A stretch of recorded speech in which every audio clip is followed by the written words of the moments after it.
from Istanbul. It's more than 2,000 kilometers away. She received the 2011 Nobel Peace Prize for nonviolent struggle for the safety of women and for women's rights. She was called the mother of the revolution in the Arab Spring movement in Yemen, and she has not ceased to fight for press freedom, peace, human rights, and especially women's rights. She's raising her voice at security conferences and many other international summits concerned with peace and democratic stability. It is a great honor to have her here in our small Swiss town of Baaden, Tawakkol Karman. Please welcome her on stage. Oh, wow. Hello. Hello. Thank you.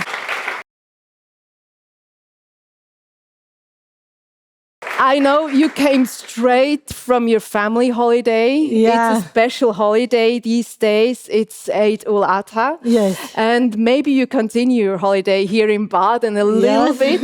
What is your first impression of Baden? Oh my God, I love it. I love it. It's a like family. It's a like people who really keeps on their humankind, relationship, love, brave people who really hosted this great dialogues 500 years ago. So I'm so proud. I feel myself with my family. And my family were crying, not because I came here for, it's the second day of our holiday, Muslim holiday, the Eid, but because they didn't come with me. So they will come again, maybe after 1 week or 2 weeks. Welcome us to your home. Thank you for inviting me. Welcome. Salam alaikum. And really, today, just 10 minutes ago, we were discussing, oh my God, how these people, they are so kind, smiling. You feel yourself in your house. It's a village. It's like village, people still reserve their kindness. It is a very small village, but still. We need this to spread this around the world. You will now present a speech of about 20 minutes or so. And after that, we will have the chance to talk to each other, and the audience will have the possibility to ask questions. So happy to be with my family, with my new family here. I feel Baaden is like my second lovely city. And the Switzerland in general, I admire this great country because its history about neutrality and it gave a very important example how should nation and countries deal with other nations. How should countries doesn't ignite wars and doesn't spread hatred. And I think Switzerland is play that role and should do more. In the age of conflicts, in the age of wars, in the age of collapsing of human consciousness, and in the age of collapsing of our nature, the climate change. So everything now is, unfortunately, is collapsing. Unfortunately, we are, as I said, in the age of conflicts, of wars, of division, of hatred, and of the rising of dictatorship, of the rising of brutality, of violence, of racism. While we are in the 21st century, we should be, in a very big transformation for a good future, not to retreat, We had a very big victory after the Second World War when the humanity established the new global order that based on rule, on principles, not on force. Global order that has suffered for decades from many shortages and from the lack of implementation.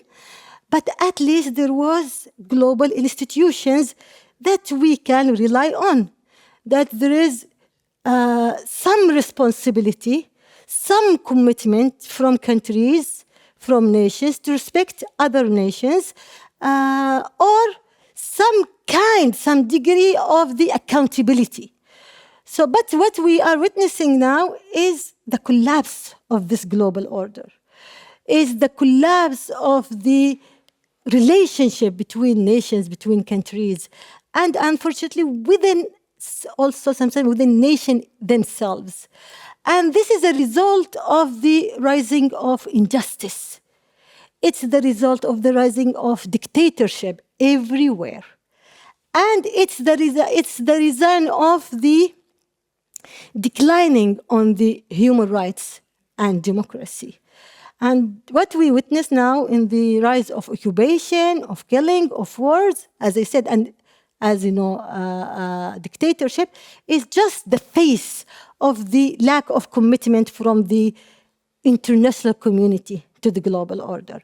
So what we witnessed here in Biden 5 years ago, with embracing and nurturing and establishing a new way of dealing with people, dealing with nations, dealing with countries with dialogue, is something we needed today. We need it today, very badly. We need it. We need this method to rise the dialogue, to rise the respect, to rise the love, and to rise the hope. And all of us see these wars that escalating everywhere, dictators escalating everywhere, greedy from companies, from corporations, from people is increasing everywhere. And as I said, the collapsing in the climate change. And we ask ourselves, and people ask themselves, oh my God, with all this darkness, is there still any space for hope? Is there still any space for hope? I say yes. Very big space for hope. Because hope is an act of resistance. It's an act of resistance. We should keep resistance all this bad situation. We shouldn't give up to this bad situation. We have to keep ourselves brave, hope, and believe that the future will be better than it's now. Despite all the darkness, despite all the wars, despite all the bad people around us, we should believe on ourselves that we can create a new method to change the status quo. And we can create it. We can create it. And I remember myself when I was in my country, just only women alone calling for the freedom in my country against the dictators. There wasn't any hope at that time. The country was ruled with just a dictator who ruled our country for more than 32 years. And most of the people obeyed to him. And the democratic procedures that he claimed that we had, including parties, including media, including NGOs, all these tools, was just a decor in his battlefield. And there wasn't a real method that we have to liberate our country from this dictator who control our country by violence, by corruption, by failure. But I didn't give up my hope and my belief on myself and my people. That no, our country deserves better. Our country deserves better. And we shouldn't give up to him. We shouldn't let him rule our country and inherit his power to his son and his family while we are a republic country. So, at that time, and still at this time, it was a bravery act to say no to the dictator and to his people. And it was an act of resistance. It was an act of hope. Because everybody around me said, no, there is no hope. You will die alone. You will fight alone. You will die alone. And there is no any way for change. I told them, no. One day you will see millions of Yemeni people, women before men, will be in the street calling for freedom of Yemen and calling this dictator to step down. And that is exactly what happened. Exactly. Millions of people went to the street, chanting the same chant that I was chanting, singing the same song, dreaming the same dream, going to the same goal that I was calling for, which is freedom for Yemen. And we together forced the dictator to step down, and he fell. Why? Because of hope. So when they sent me the slogan of this event that is hope, it was very important title. Hope, freedom, and the current future. So let's all of us, and here you people here in Switzerland, you should carry hope as the most important weapons that you gather, you armed yourself, and you export to the people around the world. Why I'm saying that? Because people around the world need hope now. Really, we need hope. Because now, what is happening now, that the dictators gather themselves to first thing is not just to wage wars, is not just to ignite violence, it's to kill hope of people for the good future. They fear hope more than armed groups. They fear the belief of people on themselves, the belief of people that they can create change, that they can face brutality, they can face poverty, they can face corruption, environment destruction. They're really afraid from the belief of people more than one individual or one group carry weapons. So because of that, the first thing that they are doing is killing the hope of people. Killing the belief of people for their change. So they kill the personality. And they say, oh my God, everything is collapsed and oh, there is no chance. Okay, we have to sleep or we have just to cry or we shouldn't do anything. No, we should do a lot of things. All of us should do a lot of things. And here in Baaden, and this is what I will say tomorrow, and in 2 events, morning and night, and everywhere. But here, let's give through this, event, my beginning, and events here in Baaden, that I'm calling Switzerland and you people to push your government, your state. It's a very good state. It's a very good, environment for neutral country. But neutrality doesn't mean silence. That is very important. So we need Switzerland to do a lot of things, to be the voice of peace, to be the voice of justice. We need Switzerland to stay firm, to stay against injustice. And it has. We have in Geneva the Human Rights Council. And this is something you in Switzerland should be so proud of. And we human beings should be proud of this council. While dictators around the world, especially the one who sit in the White House now, withdraw from it. Because they fear the voice of people. They fear the voice of people. So you have, as a people, believe on yourself and do a lot to gather yourselves for protecting human rights, for also calling for accountability. That is very important. Accountability is very important to save the world, to create hope for people, and you have mechanisms. So any mistakes maybe will happen here in this country or other countries, improve your tools for accountability, to hold your government accountable, to hold all governments around the world accountable, and to don't give up our victory of the global order. Global order based on rule, not force.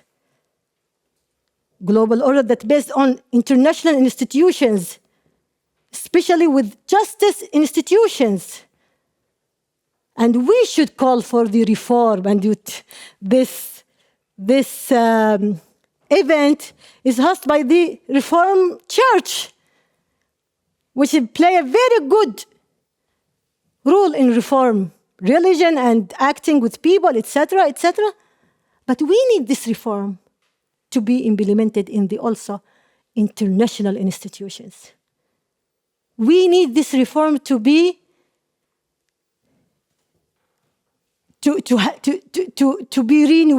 renewed.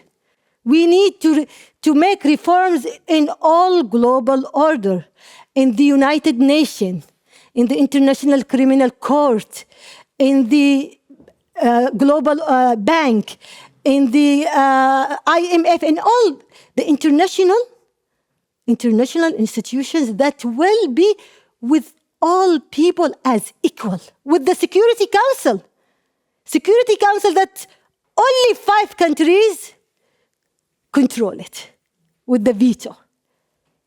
And it just serves the benefit of that countries.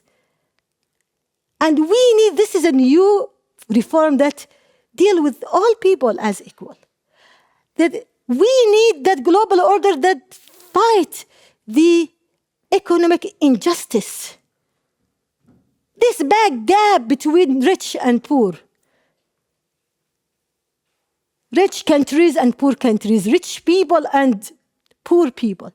We need to narrow this gap. We need to force those big corporations, these strong and superpower countries, to do their commitment for people around the world, for countries around the world, not just stealing the wealth of people, not just occupying them, not just supporting dictators, not just reserving their money in the banks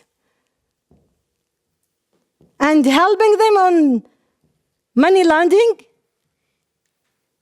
So we need that. And we as a people, we need to save our humankind. And because of that, I said, when I said, I love you so much, I feel how these people kind. And you know what is the most brutality that we are facing now? Is the lack of feeling of other people. Feeling of other people, of the poor people, of the people who suffer from dictatorship, who suffer from violence, who suffer from prison, who suffer from brutality, who flee from fears, from terrorism, from dictatorship, from poverty, from climate change, and all these things, most of it came as a result of the complicity of the superpower countries, including Western countries, who claim that they are democrats. So, feeling of this, people who flee to those countries in the Europe, for example, why did they flee? Why? Do you think that you will flee from Switzerland now? You have a good land, you have a democracy, you have everything. Will you flee your beautiful country? We have much more beautiful country than yours. you don't imagine how Yemen is beautiful, how it's rich of resources, how it's rich of heritage, of culture, of civilization. We are more than 5,000 civilization history.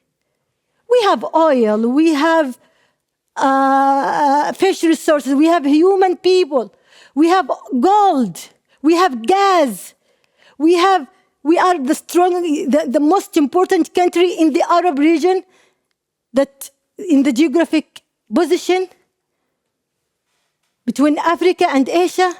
We have Bab el-Mandeb Strait. We have more than 2,000 kilometers of the coast. We have islands. Some of you maybe go to there. One of the rare, most beautiful, rare islands in the world, and it's in the UNESCO. We have a lot of things, but what we have? We had a dictator. We had a dictator. The same thing in Syria. The same thing in Egypt. The same thing in Libya. The same thing in Sudan. The same thing in Algeria. In Lebanon. So why people from these countries, or in Afghanistan, or in some countries in Africa, or even in Latin America, why? Because there is a dictators who had their legitimacy and supporting from superpower countries like Russia, dictatorship of Russia, dictatorship of China, and dictatorship of United States and Britain and some of the European countries. And here I'm talking about dictatorship in this democratic country because it's dictatorship. Because they want only democracy in their countries. They don't want democracy in our countries. They see us as, who's these people? They don't deserve democracy and freedom. They just want our wealth and our central decision. So they prefer dictators than people. And because of that, they make a lot of complicity against Arab Spring countries, Arab Spring Revolution. Arab Spring Revolution, the great revolution, started in 2011 against dictators in Arab countries, and we won. We in the first step, we forced the dictators to live in Egypt, in Sudan, in Yemen, in Libya, in Tunis. So we forced them to leave, and after that, the counter-revolution came, and it was supported by regional countries, and unfortunately, by some of the democratic countries. Why? Because they prefer dictators. They don't want to listen to the people. While we give them a very big listen, and we are your partner. Listen to the people, not to the dictators.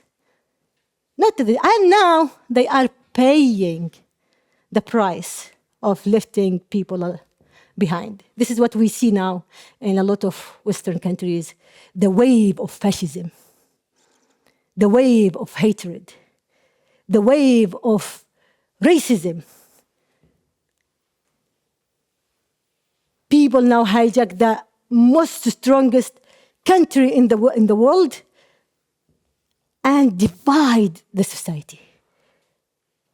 So now I'm warning you, because this is the tool of dictator, and I live under the dictatorship. And I fought them. I won in the first battle, and now with all people in Yemen, in all Arab Springs, continue our struggle for freedom, and we will not give up. Absolutely, we will win this battle. Absolutely. But now what I'm warning you as a people here, that you shouldn't allow any new dictatorship mechanism to be here, to rule you, to divide you, Because the first thing that dictators do, dictators as mentality, it is not just a dictator, it is not Hitler or Saddam Hussein or Ali Abdullah Saleh or any dictators. It's a method of division, of rule, divide and rule. So what is happening now in the Western countries is dividing the society, is tearing the social fabric of the society. And that is the most dangerous. And this is what's happening in our countries. The first thing that they did when they divide us to Sunni and Shi'i. And we say, oh, it's a war, it's civil war between Sunni and Shi'i. No, it is not a war between Sunni and Shi'i. It's a war from free people and dictator people. It's a war for freedom and democracy. And those dictators use the slogan of Sunni and Shi'i just to justify and to return the battle for freedom as a civil war. And this is what is happening now. It's happening now in the Western countries. The hatred, the xenophobia, the racism, hate speech, and attacking the international societies, the international institutions that support and defend on justice, like Human Rights Council and International Criminal Court and the United Nations itself. Yes, as I said, it needs reforms. We need to stop the double standards that legitimize the wars and that double standards that just condemn the war in one way, in one country, and justify it in other country. Double standards that blame the victim and not the perpetrators. We need to stop that double standard, but we need to stop any kind of collapsing the global order. We need it. And Switzerland has to do that thing. Has to make a very big effort to defend on it and also to reform it.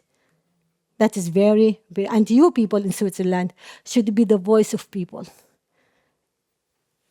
Neutrality is very important, but silence is betrayal.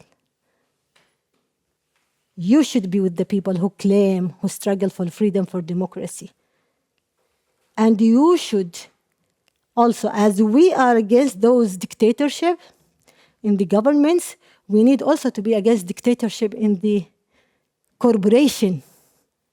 And here in the Switzerland, there's a lot of corporations that has assets that is play a very bad policy and methods and activities against the earth environment and against people. So it's very important, especially now with the big tech companies. Now that they are using the artificial and they are combining with the government to oppress their people. So a lot of things that I want to speak with you. But the main thing that I want to convey to you, that don't lose hope. Hope is your weapon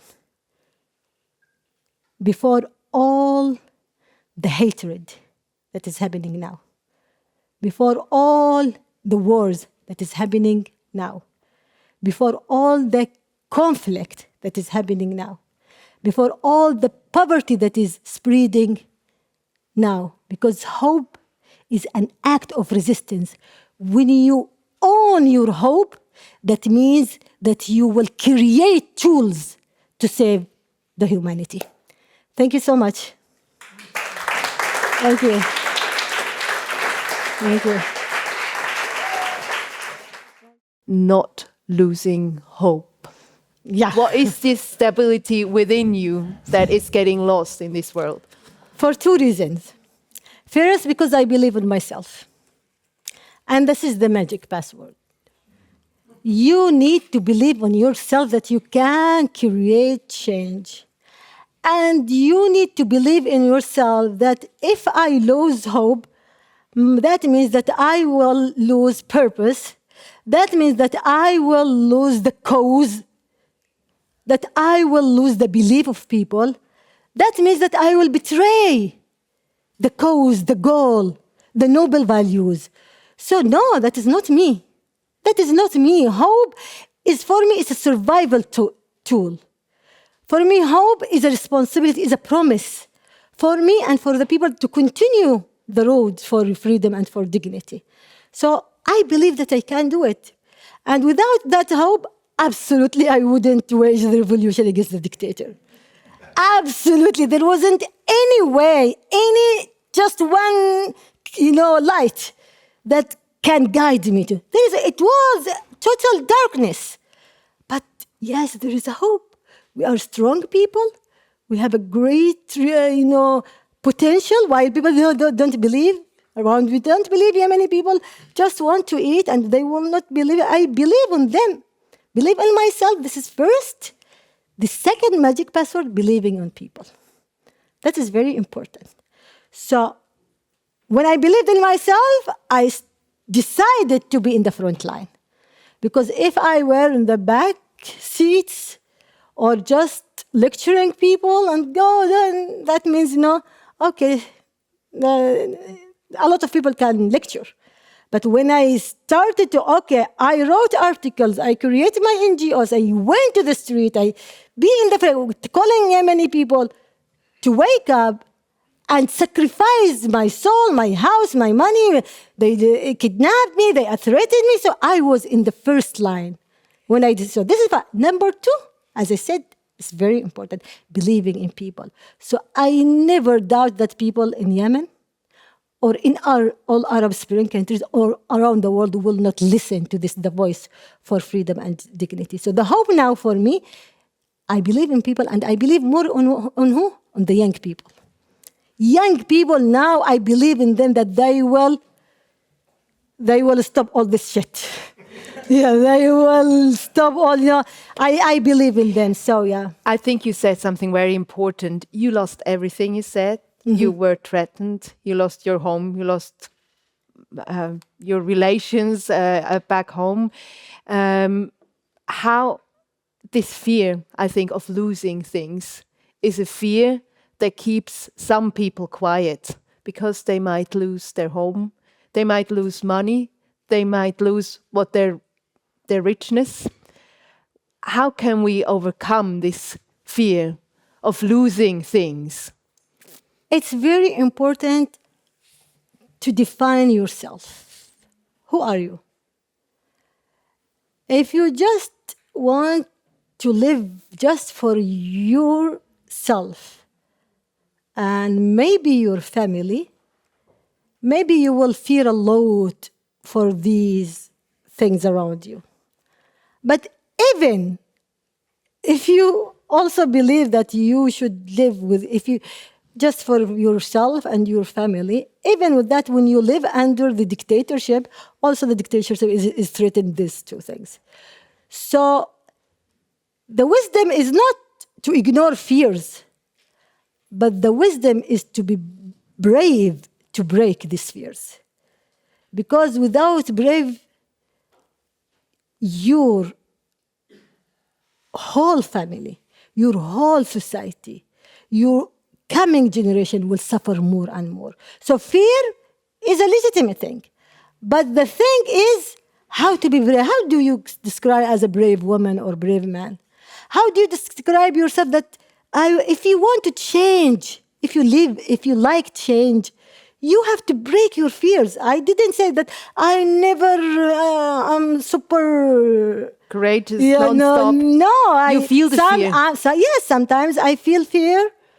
But the most important fear that I was really afraid from, it is not for my family or my house or my money or my position. No, it was if I stop talking, if I stop struggling, if I lose hope. This is the biggest fear for me. So you should be brave. You should be responsible for yourself, for your family, for your society, for the world. And that will not be responsibility with give up to fears, It's nothing. There is no responsibility if you just make fear control you. You put a lot of hope in the young generation, you said. How can a young generation grow up to be strong this way? How can they be not fearless, but courageous enough to keep their hope? What do they need? Actually, they are now. Really. But we have to encourage them. We have to look in the revolution, in Yemen revolution. I started the revolution by writing before calling people to go to the street, calling for revolution in the newspapers and in some of the internet forum. At that time, there was not social media. So I wrote a lot of articles. We need to make peaceful revolution against dictator, etc., and nobody listened to me.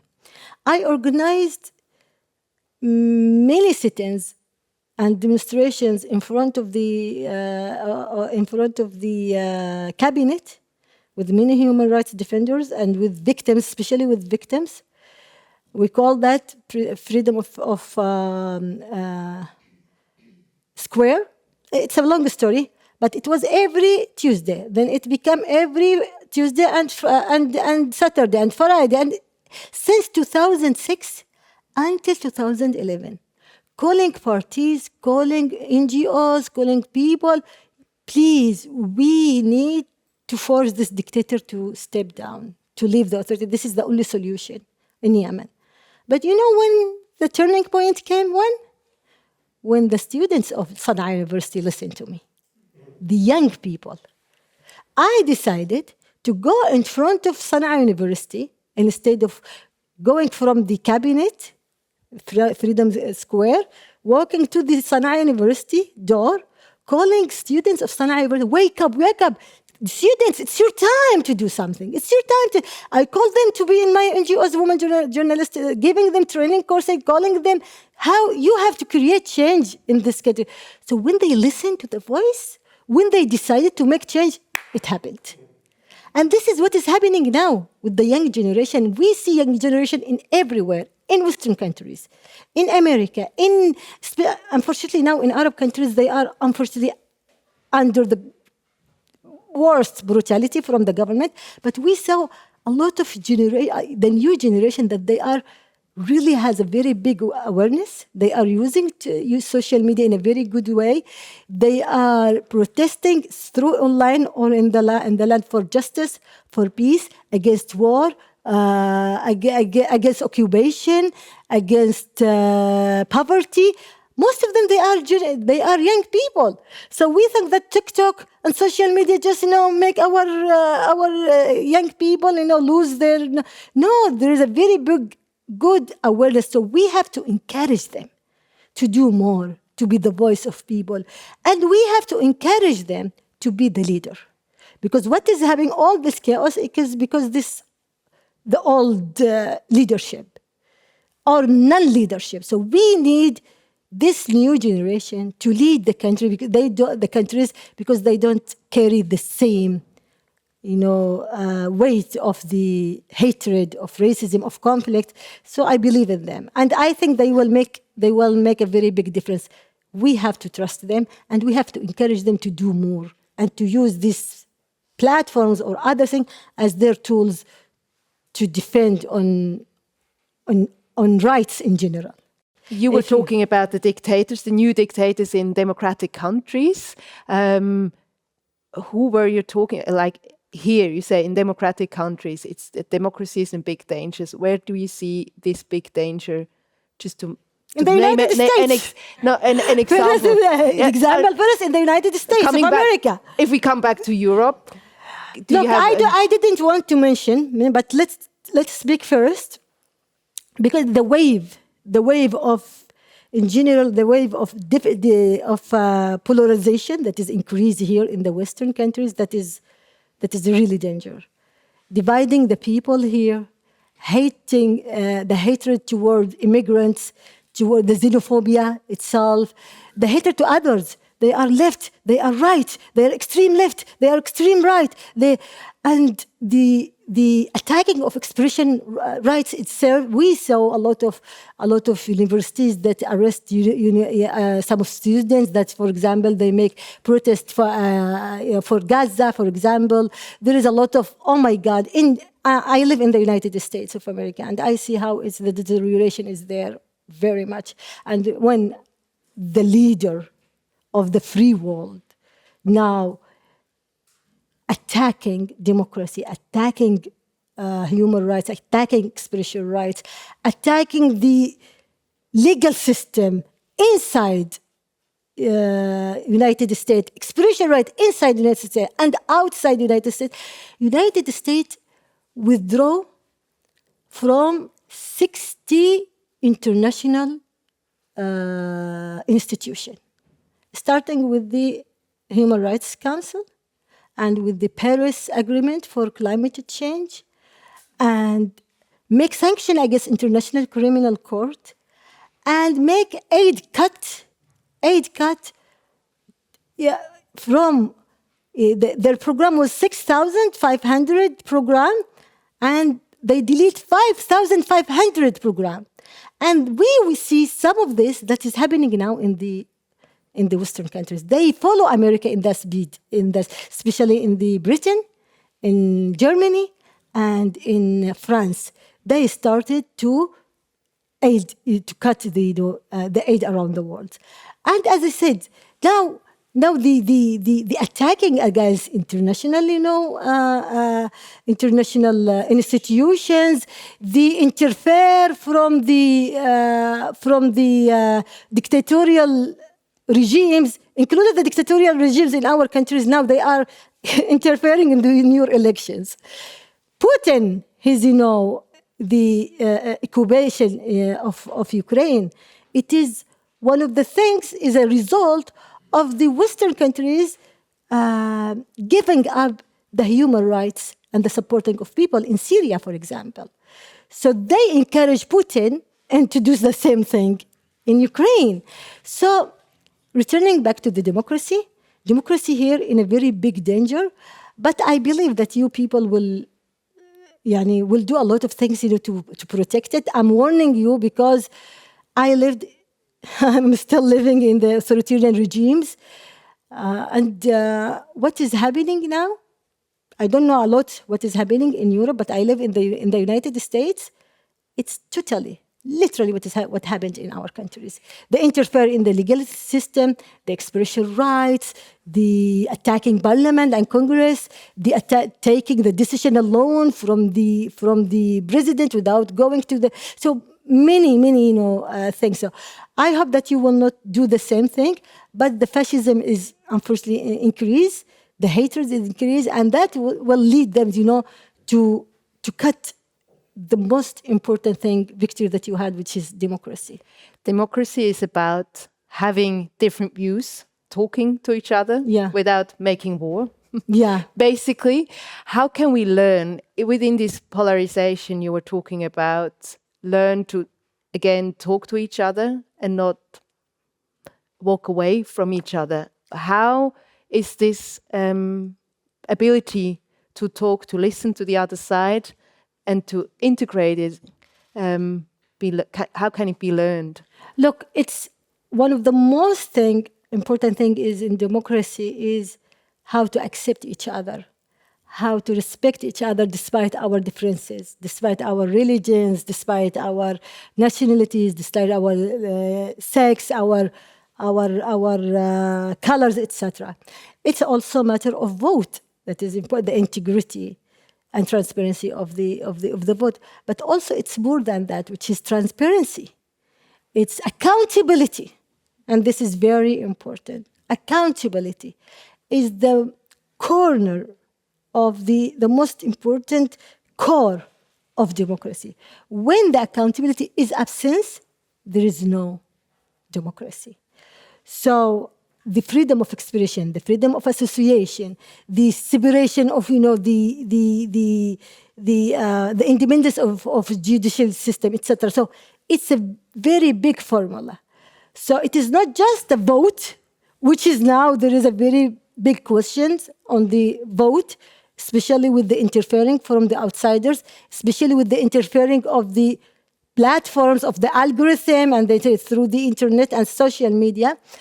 But returning back to your question about how we keep dialogue, it's very, and this is not just, and always I blame governments, always in all the problems, always the first thing I said, governments, we should blame governments first, because they are the one who can provide stability, who are the one who can protect democracy, they are the one who can, etc., etc.